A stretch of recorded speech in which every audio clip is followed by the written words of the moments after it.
अस्सलामुअलैकुम। Welcome to AHA every. उम्मीद करता हूँ सब दोस्त खैरियत से होंगे। दोस्तों, आज हमारा मौजू है रेड आइज़ चिक्स का सर्वाइवल रेशो। कि रेड आइज़ के चिक्स को पालना, सर्वाइव करना मुश्किल क्यों है। रेड आइज़ के चिक्स जो हैं वो एक्सपायर क्यों होते हैं, ज़्यादा डेड इन शेल क्यों हो जाते हैं। होता ये है कि अंडा जो है वो फर्टाइल होता है, सही जा रहा होता है, आखिरी दिनों में जाके 1-2 दिन पहले तक अंडा ठीक होता है, मगर वो डेड इन शेल हो जाता है। अंडा जो है हैच नहीं हो पाता, चिक अंदर ही मर जाता है। या अगर चिक हैच हो भी जाता है तो वो एक आध दिन में ही बच्चा एक्सपायर हो जाता है, बच्चा सर्वाइव नहीं कर पाता। इन चीज़ों के पीछे काफ़ी सारी रीज़न्स होती हैं जिसकी वजह से ये इनका रेशो कम है। अब इसके पीछे जो साइंस है वो हमें भी यही समझ आई है कि जो रेड आइज़ का चिक है वो वीक है, उसका ब्लड लाइन वीक है। वो ब्लैक आइज़ की निस्बत काफ़ी इम्यून सिस्टम उसका वीक है। अब मैं आपको इसकी कम से कम 7 से 8-10 रीज़न्स बताऊंगा कि इसके पीछे क्या वजूहात हैं। नंबर एक जो रीज़न है कि हम लोग जो पेड़ लगाते हैं हमें उसकी हिस्ट्री का नहीं पता होता कि ये किन बर्ड से निकले हैं, इनके पेरेंट्स क्या हैं। सबसे पहली बात ये है कि जो हमने रेड आई बर्ड लगाना है उसके पेरेंट्स अगर रेड टू रेड होंगे तो उस बर्ड्स ने आगे जो ब्रीड करनी है उनका ब्लड लाइन बिल्कुल वीक होगा, उनका सर्वाइवल रेशो ना होने के बराबर होगा। इसलिए हमने जो रेड आई बर्ड लेना है इस बात को यकीनी बनाना है कि कम से कम स्प्लिट टू रेड आई हो, या फिर उसके पेरेंट्स अगर स्प्लिट टू स्प्लिट होंगे तो उसका बड़ा बेहतरीन ब्लड लाइन होगा और वो आगे उसके बहुत अच्छी परफॉर्मेंस होगी, बच्चों में सर्वाइवल रेशो बहुत ज़्यादा होगी।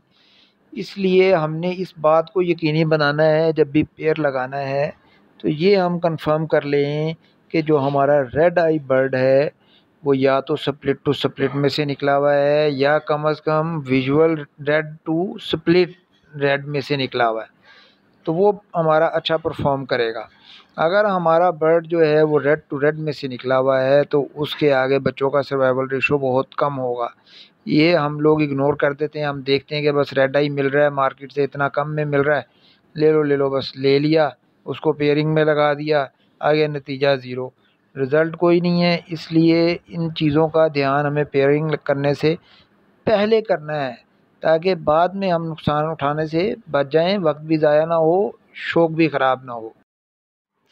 अच्छा जी, दूसरा मेन फैक्टर जो है वीक ब्लड लाइन का, उसमें हमने ये बहुत ज़्यादा ख्याल रखना है कि हमने सिबलिंग्स को आपस में पेयर अप नहीं करना। एक ही पेयर से निकले हुए बच्चों को आपस में पेयर अप करने से ब्लड लाइन वीक हो जाती है। वो नतीजा क्या निकलेगा, शौक भी ख़राब होगा, मेहनत करेंगे लेकिन हासिल कुछ नहीं होगा।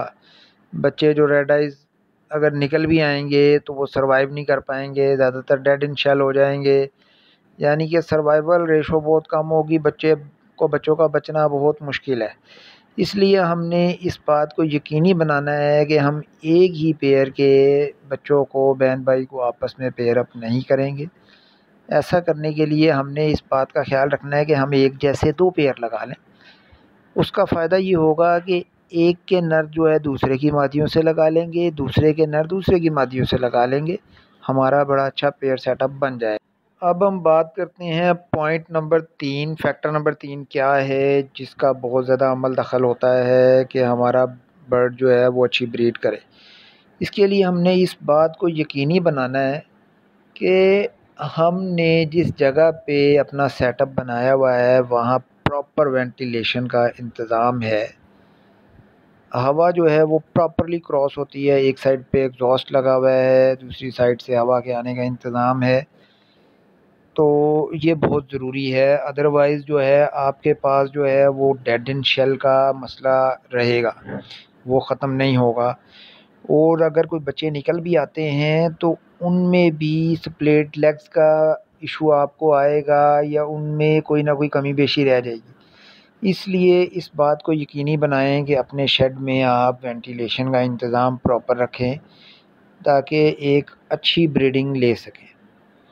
अच्छा, अब हम बात करते हैं फैक्टर नंबर 4। फैक्टर नंबर 4 जो है, इसमें ह्यूमिडिटी का बहुत बड़ा रोल है। हमने ह्यूमिडिटी को कंट्रोल रखना है क्योंकि ये बहुत ज़रूरी है एक अच्छी ब्रीड लेने के लिए।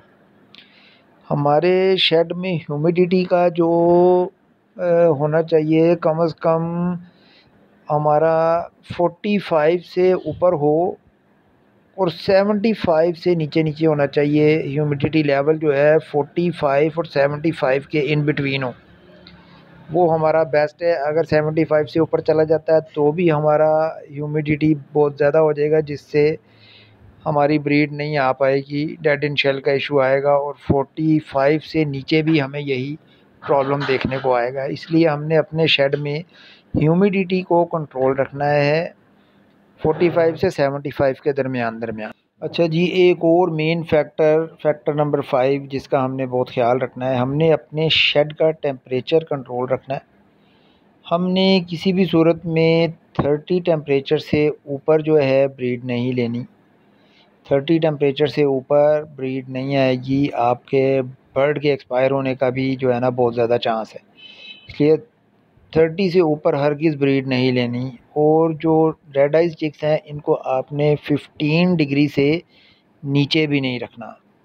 15 से 30 के दरमियान दरमियान होना चाहिए टेम्परेचर। बेहतरीन तो ये है कि 15 से 25 के दरमियान हो, बल्कि 18-20 जो है ये बेस्ट टेम्परेचर है, इसका आपने ख्याल रखना है। अच्छा, फैक्टर नंबर 6 जो है, रेड आइज़ जो बर्ड्स हैं, रेड आइज़ बर्ड्स जो हैं, ये इनके लिए डायरेक्ट जो है सनलाइट बहुत ज़्यादा ख़तरनाक है। ये बहुत इरिटेट होते हैं, डिस्टर्ब होते हैं, स्ट्रेस में चले जाते हैं। इस चीज़ का आपने ख्याल रखना है कि रेड आइज़ बर्ड्स जो हैं ये आपने इंडोर रखने हैं। जिन लोगों ने आउटडोर शेड बनाए हुए हैं उसमें वो रेड आइज़ के बर्ड्स ना रखें। उनका जो है आपको अच्छा रिज़ल्ट नहीं मिलेगा, वो ब्रीड अच्छी नहीं करेंगे। इसलिए इनके लिए इंडोर बेस्ट है, इंडोर में ये अच्छा परफॉर्म करेंगे, ये आपने ख्याल रखना। अच्छा जी, पॉइंट नंबर 7 जो है ये भी बहुत अहम है। होता ये है कि हम लोगों ने एक टाइम मुकर्रर किया होता है कि हमने अपने बर्ड्स को सॉफ्ट फूड किस वक्त देना है। ज़्यादातर लोग तो सुबह बर्ड्स को सॉफ्ट फूड दे के अपने कामकाज को चले जाते हैं, कुछ लोग दोपहर को देते हैं, कुछ लोग शाम को।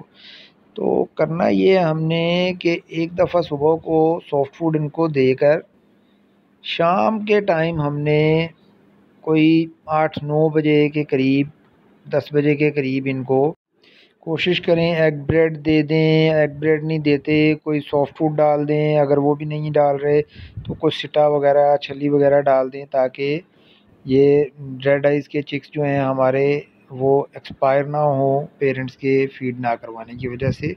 अच्छा जी, पॉइंट नंबर 8 की तरफ चलते हैं। पॉइंट नंबर 8 ये है हमारा कि जैसा कि हमने अभी ज़िक्र किया है कि रेड आइज़ का जो बर्ड है इसका ब्लड लाइन बहुत वीक होता है, इसलिए ये दूसरे बर्ड की निस्बत बहुत जो है इसका हमने ज़्यादा ख्याल रखना है। इस बात को हमने यकीनी बनाना है कि अगर पेयर ने एक क्लच जो है कंप्लीट कर लिया है तो बॉक्स को साफ़ करना बहुत ज़रूरी है, क्योंकि उसमें चिक्स की ड्रॉपिंग्स वगैरह से बॉक्स बहुत गंदा हो गया है, उसमें बैक्टीरिया आ गया है।